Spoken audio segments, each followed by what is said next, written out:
आज हम समझने वाले हैं कैंडलस्टिक्स को। आप लोगों ने अक्सर किसी भी स्टॉक या कोइन के चार्ट पर देखा होगा, कुछ इस तरह के डिजाइन बने होते हैं जिसके अंदर एक रेक्टेंगुलर बॉक्स होता है और उसके दोनों तरफ कुछ लाइंस होती हैं। इस तरह के स्ट्रक्चर को, इन्हीं को बोलते हैं जापानीज कैंडलस्टिक्स। अब देखो, इसके अंदर दो वेरिएबल होते हैं। पहला वेरिएबल होता है प्राइस का और दूसरा वेरिएबल होता है टाइम का, जिसमें से टाइम हम लोग फिक्स करते हैं। जैसे हमने फिक्स कर दिया एक दिन, तो ये कैंडलस्टिक आपको उस एक दिन में स्टॉक या कॉइन के अंदर प्राइस में जो मूवमेंट होते हैं उसके रिलेटेड चार इंफॉर्मेशन प्रोवाइड करती है।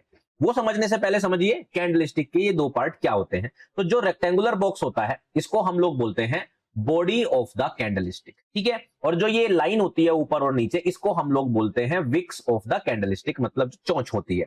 अब जो ये बॉडी ऑफ द कैंडलस्टिक होती है ये आपको दो इंफॉर्मेशन देती है और जो विक होती है ये आपको दो इंफॉर्मेशन देती है। ये चार इंपॉर्टेंट इंफॉर्मेशन कौन सी होती है? ओ एच एल सी, मतलब जो टाइम लिमिट आपने सेट करी थी, जैसे एक दिन, उस दिन के अंदर किसी स्टॉक या कमोडिटी का प्राइस किस लेवल पर ओपन हुआ, कितना हाईएस्ट उसने ट्रेड किया, कितना लोवेस्ट उसने ट्रेड किया और किस प्राइस पर जाकर वो क्लोज हुआ, ये इंफॉर्मेशन आपको कैंडलस्टिक देती है। जो आपके कैंडलस्टिक की बॉडी होती है ये आपको बताती है ओपन या क्लोजिंग प्राइस के बारे में।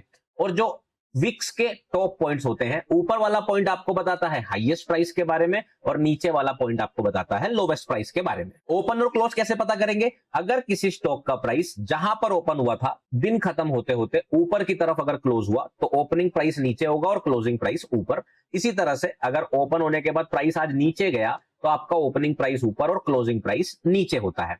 तो यहां पर अगर प्राइस ऊपर की तरफ गया तो बॉडी के नीचे वाले हिस्से को बोलते हैं ओपन प्राइस और ऊपर वाले को बोलते हैं क्लोजिंग प्राइस। और अगर प्राइस नीचे गया है तो ऊपर वाले हिस्से को बोलते हैं ओपनिंग प्राइस और नीचे वाले हिस्से को बोलते हैं क्लोजिंग प्राइस। अब यहां पर समस्या यह आ जाती है कि अगर हम सिर्फ ओपन और क्लोज प्राइस से ही सारे कैंडलस्टिक मार्क करेंगे तो हम पहचान नहीं पाएंगे किस दिन प्राइस ऊपर गया था और किस दिन प्राइस नीचे गया था। इसलिए हम लोग दो अलग अलग कलर्स का यूज कर लेते हैं। जैसे आप मेरे चार्ट में देख सकते हैं, जब प्राइस ऊपर गया था तो उसको मैंने ग्रीन कलर से दिखाया है और जब प्राइस नीचे गया उसको मैंने ब्लैक कलर से दिखाया है। इसी तरह से आप रेड, ग्रीन, व्हाइट, ब्लैक, इस तरह के कितने भी कॉम्बिनेशन बना सकते हैं। यहीं पर आपको यह भी पता होना चाहिए कि अगर कोई भी कैंडलस्टिक के अंदर प्राइस नीचे से ऊपर गया है तो उसको हम लोग बोलते हैं बुलिश कैंडलस्टिक, और अगर प्राइस ऊपर से नीचे की तरफ गया है तो उसको हम लोग बोलते हैं बेरिश कैंडलस्टिक। इसी तरह की और भी जानकारी ऐसी शॉर्ट वीडियोस के अंदर मैं बनाकर देने वाला हूं। अगर आप लोग वो आगे आने वाली वीडियोस देखना चाहते हैं तो आप लोग मुझे फॉलो या सब्सक्राइब कर सकते हैं और अपने बाकी दोस्तों को भी ये वीडियो जरूर भेज दीजिएगा कि भाई टेक्निकल एनालिसिस सीखना है तो होल्ड विद प्रियांक को फॉलो कर।